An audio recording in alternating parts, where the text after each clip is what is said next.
So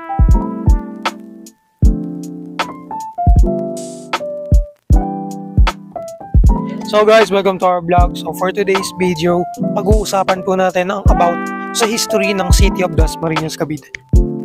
Pero bago yan, kasama ko ang aking team para talakayin ng iba pang mga detalye na malalaman nyo mamaya.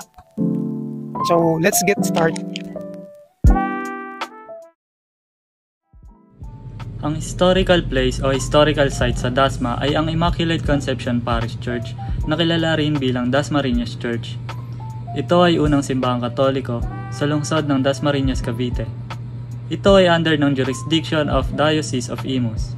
Ang simbahang bato ay tinayo pagkatapos may tatag ang Dasmariñas bilang isang hiwalay na parokya noong 1866. Ang simbahan at kumbento ay ang site of bloodshed noong labanan ni Perez Dasmariñas ng Rebolusyong Pilipino laban sa Espanya.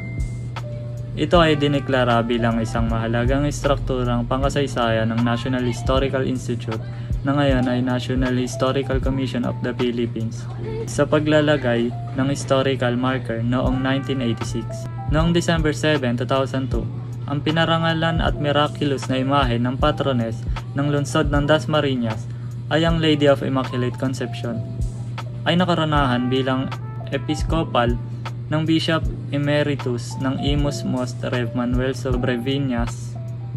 Kinabukasan, sa okasyon ng solemnity, ang Immaculate Conception Parish Church ay inialay sa Diyos nang noon ay obispo ng Imus, Most Rev. Luis Antonio G. Tagle.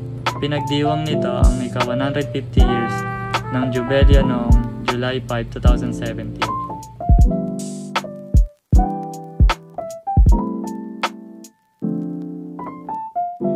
Parish Church exist ay ang Immaculate Conception na matatagpuan sa bayan ng Dasmariñas na ina-establish noong Oktubre 21, 1866.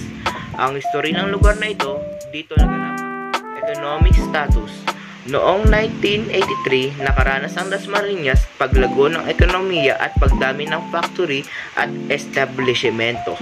Ang Dasmariñas rin ay kinikilalang industrial giant of Calabarzon.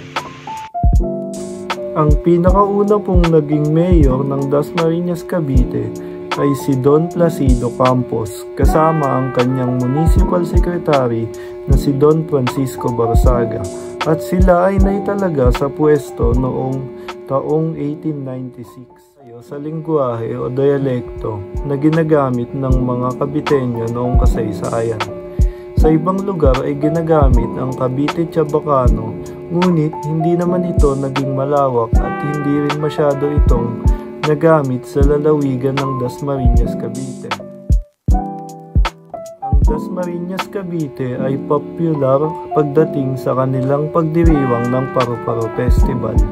Ito ay unang ipinagdiwang noong taong 2011 at isinisimbolo nitong festival na ito ang pagsibol ng lungsod ng Dasmariñas, Cavite at inihalin tulad nila ang Dasmariñas, Cavite sa isang paru-paro na unti-unting lumaki at unti-unting gumanda, tulad na lamang ng panimula ng Dasmariñas, Cavite bilang isang maliit na baryo ng Imus, Cavite hanggang sa ito na rin ay naging isang ganap na lungsod ng Dasmariñas. Isa sa mga kilalang pagkain sa Dasmariñas, Cavite ay ang buko pie. Bagamat ito ay tanyag sa buong Cavite, may mga lokal na tindahan sa Dasmariñas na nag-aalok ng masarap na buko pie. Nagawa mula sa sariwang buko at may matamis na leche flan sa loob.